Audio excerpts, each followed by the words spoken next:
When you're investing for the long term and the market starts falling, one thing everyone tends to blindly do is to average out their holdings. So what happens here? You bought a stock, the price fell, and you're buying more quantities at a lower price so that your average buying price is also coming down. So what is the expectation? Now that my average buying price is much lower, when that stock starts shooting up tomorrow, I'll be in a lot more profit. But doing this is never recommended, and over the long term, it will end up with a large financial hit to your capital. Even I've done this mistake. I'm sure you would have also done this mistake. Do not wrongfully think that the mistake that you did, even though it made you profits, is now a good decision. I would just say it was blind luck and you were happy or lucky that you got out of it without any much damage. But once you understand that big investors do not average, they do a concept called as pyramiding, and the only way to sustainably make wealth from the stock market over the long term is to understand both these concepts really well. That's when you start to make money. This is what was said by William O'Neill, the famous author and investor who wrote the book How to Make Money in Stocks. Even I've seen this concept working out really well in the market for me personally as well. So make sure you watch till the end of the video and get subscribed as well.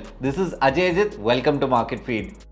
So let's make clear what is averaging and when you should do it. Let's say you bought a stock at 100 rupees and when the price falls tomorrow to 90 rupees, you're going again and buying the equal quantity there so that your average buy price is also coming down. If it goes up further from there, then all is good. You'll be making a lot of money. But that is your expectation, and the market does not work on expectations. Averaging means you're adding on a losing investment, correct? You bought a stock thinking it will go up from here, but from 100 that stock fell to 90. That is a losing investment for you, and you went ahead and put more money into it. And with a basic calculation, we'll see how that gets you into more and more trouble. If a shop near you is making poor sales and revenue figures, will you invest in that shop? It is a similar case here, and we'll explain with a simple example why this averaging concept will get you into deeper and deeper trouble in a stock. So whenever you're buying into a stock, be that for a positional trade, a swing trade, or even for the long term, you should have a stop loss in mind or a maximum loss in that stock that you can take or digest. The problem with averaging is that this figure, this stop loss that you had in mind, becomes very confusing. So first, let's say you bought 100 stocks of 100 rupees worth each, and that was costing you 10,000 rupees. 100 into 100, 10,000 rupees. And tomorrow the price fell and it reached to 90 rupees. So you want to average out your investment and you're going to buy another 100 stocks. So you buy an additional 9,000 worth of stocks. Where does this take you? Your average price became 95. Following along? If yes, then let's look at what happens if the stock falls by another 10 rupees. So in this scenario, the price has now reached 80 rupees and you're holding 200 quantities of the stock. So again, to average, you will buy an additional 200 quantities. That was costing you 16,000, and now your average buy price is 87.5 rupees. So now what is the problem here? Your total investment from 10,000 rupees became 35,000 rupees even without you knowing it. Initially, what if you put a stop loss at the price of 95? You would have lost 5 rupees on the stock, multiplied by 100 shares, that would have cost you nearly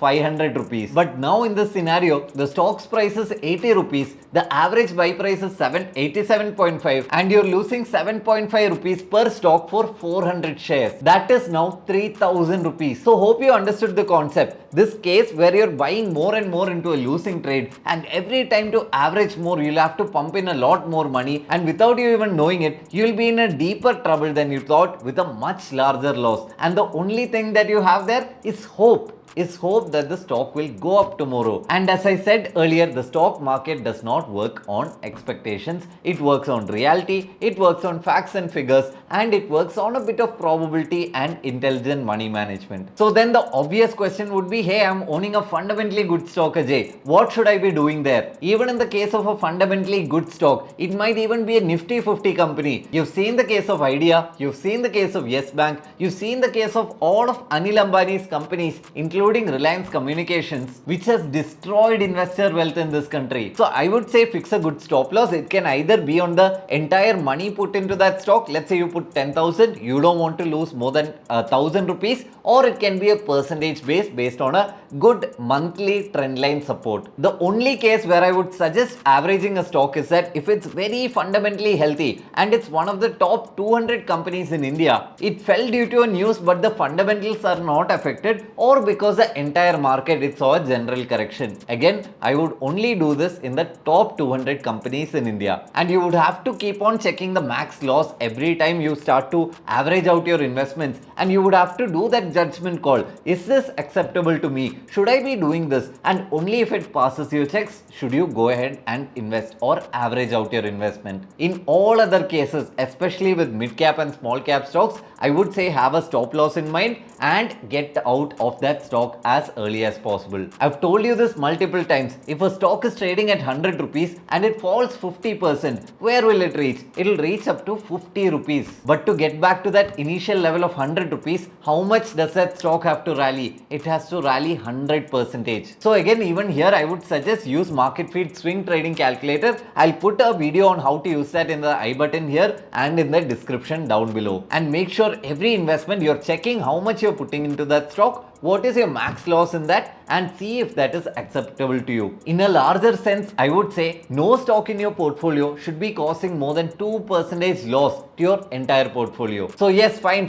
No need to do averaging, and you understood when is the only case to do that. So let us look at what is an intelligent way to average out your investments in the market, and it is called as pyramiding. So what is pyramiding? It is intelligently increasing the position sizing of a winning trade. It is the direct opposite of averaging, but I'll tell you the advantages. The entire concept is very simple. Basically, you're adding positions in a stock when it starts going up. And why are most people not using this? Their fear is that their profit percentage will decrease and my average buying price will keep on going up. But what are you intelligently doing here? You're betting on a winning trade instead of a losing trade. And when this keeps on happening and you're pyramiding up, even if the stocks falls a bit, it is fine. You'll be in a small loss only. But if it keeps on going up, you'll be in good profit. So I would say it's a win-win scenario, and this is why most intelligent investors use this technique. So the entire concept is very simple. You want to invest into a stock, but you'll only be putting 50% of your intended capital first into that trade. And the more and more the stock is going up, next you will deploy an additional 35%, then an additional 15%.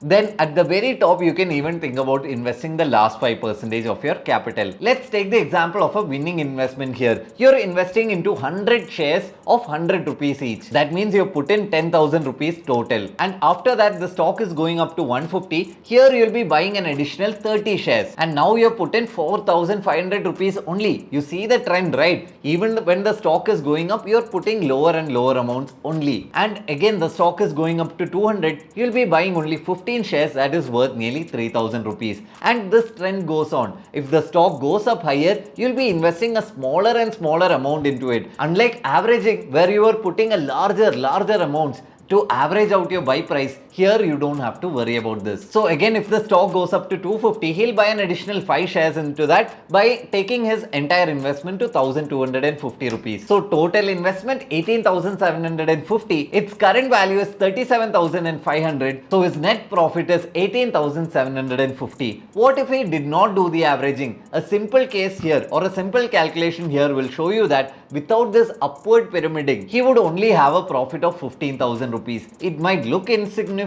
but it is a fairly large amount. And if this technique is used for the larger or longer term, it will definitely bring you the benefits. And you can ask me, what if it falls from there? It reached to 250, but it started falling. I did not get the intended profit. What happens then? Let's look at that case also. The stock started falling. It broke a trend line and you had to exit at 200. Your profit there would be 11,250 rupees. Whereas in the case of no pyramiding, your profit would only be 10,000 rupees. So your capital is safe and you're providing an additional opportunity to make extra profits. So yes, that is the entire concept, and all I have to say to you is do not fall in love with any stock. I've seen this happening multiple times with multiple people, including friends of mine, where they fall in love with the stock so much because in the past that stock has given them so much profits that they feel like they have to keep on buying the stock. They have to keep on accumulating the stock at every downtrend. And till now, even for you, that strategy might have worked. But I'm saying if you keep on doing this, Till now, whatever it has given you, be happy with it, but do not go into the next financial year ready to make this mistake. So hope you understood when to do averaging and when to do pyramiding. There is a important stuff here where you would have to do a good fundamental analysis of a company you are investing in before investing any amount at all. So make sure you go through the stock market A to C investment playlist here. This is Ajay Ajith signing off. See you again.